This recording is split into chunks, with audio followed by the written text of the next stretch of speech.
Šokiai ant ledo labai rimtas televizijos projektas. Labai.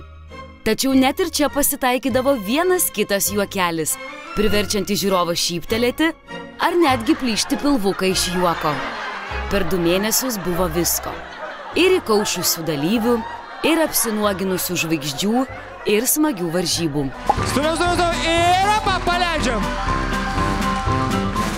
Nu, nerealiai. Aidas Nerijaus išmuštas iš viešą, imbutelį Nerijaus. Aidai, Na kągi, Andrius stumia Stanislavą, stumia pro šalį. Aš juk sakiau, kad taip ir bus. Raumuo per skystas pas Andrių Butkų. Buvo ir intelektualių psichodelinių pasisakymų. Per futuristinę, abstrakcinę ekspresionizmo prizmę, įdedant metaforinės, alegorinės. Atsiprašome, tai nebuvo juokinga.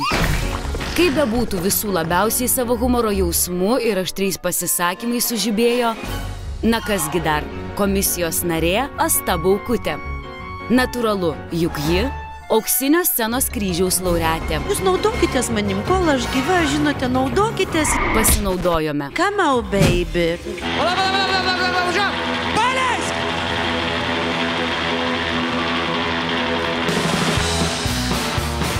Tuoj gaudyk, kur jinai važiuoja!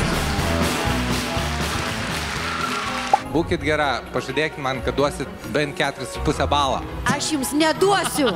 Aš duodu vienam. Aš netikėjau.